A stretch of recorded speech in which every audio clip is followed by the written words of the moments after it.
Welcome back to another episode of 40 Facts About the 40K Universe. I am your host, Gershwan, and today we're going to be talking about the mechs of the Ork race. If you're new to the channel, subscribe. We post Warhammer 40K lore videos every single day. If you have any suggestions for topics, please comment down below. And if you enjoy our content, thank our patrons on Patreon. It is because of them that we can do this.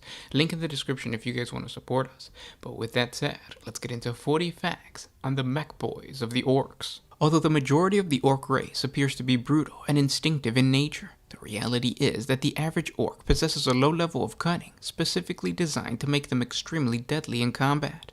Orks are not dumb. Each and every greenskin has a grasp of rudimentary technology at an instinctual level, meaning that just like a human baby is born with a natural ability to breathe, the average Ork knows how to maintain a shooter or even a rocket pack as soon as it emerges from its spore sac. This incredible ability was hard-coded into the Orks' genetic makeup by the Old Ones who created the Orks, although they called them the Krork. This basic mechanical aptitude possessed by the Greenskins is one of the many reasons why the species has been so successful on countless battlefields. The Greenskins are adaptable and mobile like no other race. While humans take years to educate their soldiers, an Ork boy is fully capable of waging war within minutes. To make the Orks even more frightfully efficient warmongers, there exists a type of Ork within the greenskin ranks that possesses a stronger understanding of the building blocks of technology. These mechanically inclined Orks are commonly known as mech boys, sometimes referred to as mechaniacs or simply mechs. These strange Orks are blessed with a greater understanding of how to modify elaborate machinery, and also an instinctive willingness to put their skills to use regardless of how risky the modifications will be. Mechs will gladly remove a lock to make a shooter more deadlier, or overcharge an engine in order to make it go faster, but both conversions have the potential to kill the mech or even the user, but to this odd boy, the thrill of learning something new outweighs the risk. Along with their mechanical and engineering prowess, mech boys also have a knack for assessing the nature, the use, and the value of a given piece of scrap or hardware at a glance. They have been known to break apart abandoned yet functioning vehicles or weapons in order to get the part of the machine that can be used to make things deadlier. Thanks to this keen eye, they excel at using these salvaged and recycled materials to create the improbable devices clamored over by the boys, knobs, and war bosses alike. One of the most common sights after a devastating battle is an Ork mech accompanied by a retinue of a dozen or so Gretchen looting the battlefield, collecting enemy weapons as well as tearing down the foe's wrecked vehicles and salvaging the good bits. This is obviously a dangerous task, not just because the mech is all alone in the battlefield, but much of the debris is in the brink of exploding or in the process of leaking out toxic or radioactive chemicals. All of these things are of no concern to the mech boys, as he is focused on bringing these items back to his mech shop. Ork mech boys always have a designated area of work within the greenskin settlements. The wisest Orks stay away from these areas, as explosions and deadly projectiles are common, but that's not to say that an Ork mech is unpopular within the Ork tribe. A mech boy that has earned the reputation of building shootier shooters or faster bikes will eventually open up a mech shop where his lethal inventions may be purchased for teeth, the common Ork currency. The sounds of sawing, hammering, and the occasional explosion will be heard coming from the mech shop. A mech's tools are almost as terrifying as the weapons he creates. They possess massive spanners, rivet guns, welders, cutting torches, hammers, and crude saws. Each one fits the callous hands of their creator and withstands its constant use and abuse. In their motor pools, workshops, and foundries, mechs gleefully toil away in a cloud of cigar smoke, oil mist, exhaust fumes, and fine metal dust, attended to by small armies of Gretchen servants, tasked with fetching tools, holding parts, and applying lubrication and adhesive. In these clamorous and noisome environments, mech boys and their assistants turn out the countless shooter, slugger, stick bombs, bits of armor, and other war gear required to feed the ravenous Ork war machine. Mech boys are also driven by a competitive nature of creation. They are constantly tinkering with and customizing their war gear to make their creations twice as deadly as the other mech boys. When these demented minds compete with each other, the result is some of the most terrifying and dangerous war machines that the galaxy has ever seen. Many of these competitions have broken out to an all-out war, where the mechs supply their factions with destructive gear and send them out to the rival mech shops to wreak havoc. As more and more Orks hear about the fight, they flock to the mech shops, searching for a proper war. These tribal civil wars will continue until one faction is utterly eliminated, where the rival mech is killed, oftentimes by his own creation. There have been tales of mechs succumbing to their own creative hubris and fabricating a weapon so volatile it explodes right in their face. Another one of these stories is how a mech entombed his Gretchen servants inside the chassis of Killikans, only to have the army of walkers turn on the abusive mech and tear him apart limb from limb. Sadly, because of this infighting, the majority of new Ork technology will never be seen by the Imperium or any other race of the galaxy. Instead, the creative genius of a mech will always be lost amongst the constant clashing between rival clans. In this way, the obsession with the mechanical has prevented many Ork walls from forming. The Ork technology that has been captured in battle and examined by the Adeptus Mechanicus defies all description and classification. Guided by each individual mech boy's particular vision, no two pieces of Ork equipment are alike.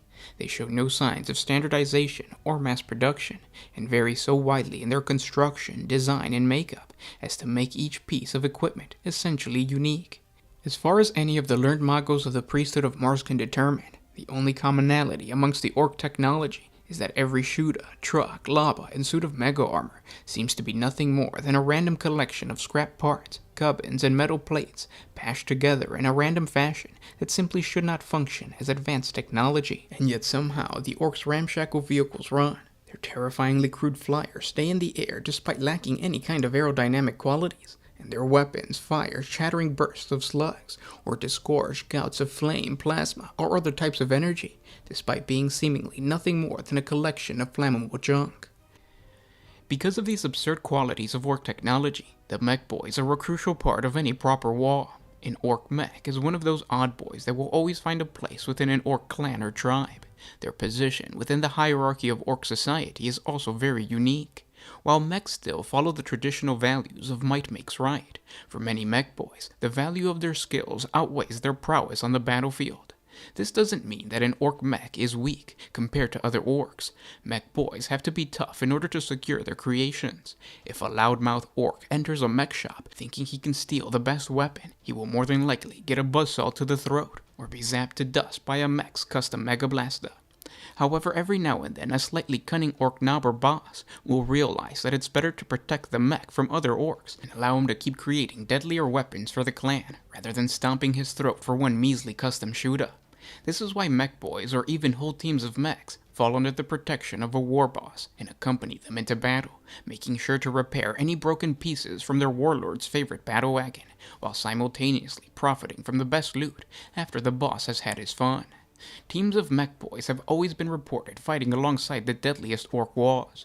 A wise Ork warlord will always have his odd boys creating terrifying vehicles, artillery pieces, and weapons common to an Ork army. Mech boys are also in charge of securing resource lines and tapping into stolen energy grids as the green tide stomps across a planet. Mechs will often improve resource extractions for most worlds, as they know exactly what to tear down in order to drill for more oil or novocharge a power plant. Unfortunately for the world, the fuel will most likely go to killing the previous inhabitants, and since the Orks care little about protecting the environment, the ecosystem will soon collapse. At some point, every mech boy will get tired of following orders and test the war boss's might. That war boss that can't put a mech boy in place with a proper beating will give rise to a big mech.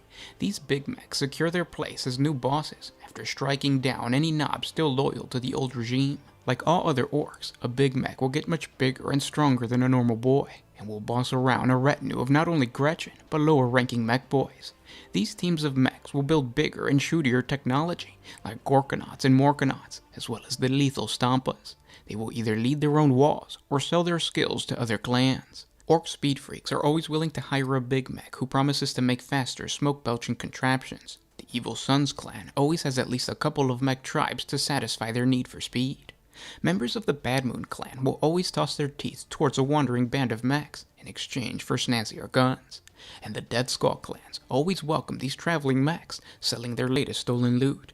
Every single interaction will result in conflict for the big mech, but if he's tough enough, eventually the big mech will rally enough Orks from different clans under his banner.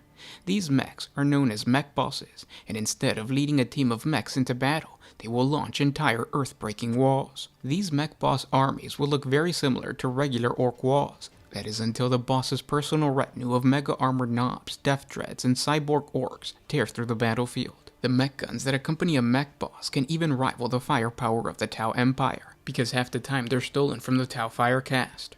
And then there's the mech boss himself, which is usually a towering green skin covered in armor plating and showing off his latest inventions, augmented with kill saws, power claws, shock attack guns, custom force fields, and so much more. These monstrosities even shadow the mega dreads on the battlefield. No big mech has ever been more infamous than mech boss Orkimedes. This mysterious and larger-than-life mech boy served under the Ork warlord Godschool Margorok Thraka. Although this Ork technological genius has never been identified, his handiwork has been reported on many Imperial worlds, including the Ork invasion of the hive world of Armageddon.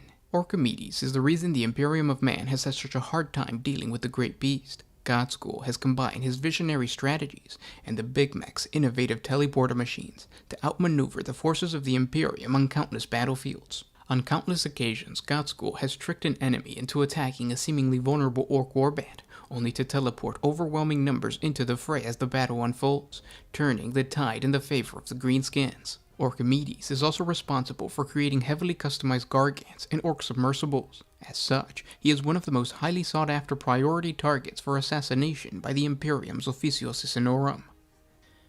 There is also the Death Skull Big Mech, known as Fragrak the Planet Smasher. He vowed he would surpass all other Death Skulls by looting an entire world. By jerry-rigging a combination of tractor beams, ram ships, and city-sized rocket boosters, he was able to push the third moon of Taurobrax out of its orbit, directly onto a collision course with the parent world. The resulting catastrophe rendered all life on the thriving Imperial hive world extinct. He fractured continents, boiled the seas, and burned away the world's atmosphere, finally reducing Taurobrax to a drifting debris field. Satisfied with his work, Big Mech Planet Smasher took his pick of the choicest asteroids, adding thrusters, force fields, and ordnance arrays to turn them into a fleet of rocks with which to spread even more mayhem across the galaxy. The Imperium also knows of Big Mech Warzog, who has a fascination with the technology of the Tau Empire. His band of orcs have made a number of raids against the Velkon Sept. The Big Mech has in fact crafted a special custom force field by looting one of the Tau shield drones and modifying it. He keeps the drone on a chain tether to keep its protection for himself. Warzog has somehow discovered the presence of a number of Deathwatch watch stations. He is currently planning a particularly cunning raid to try and capture some of the Deathwatch esoteric war gear for his own purposes. And those were 40 facts on the mechs of the Ork race. And thank you ahead of time for liking, commenting, sharing, and supporting us on Patreon. I'll talk to you guys tomorrow. This was Gershwan with One Mind Syndicate signing out.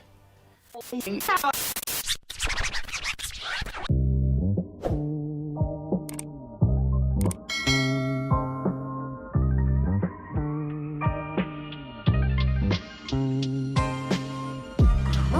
used to put my freedom first in any situation.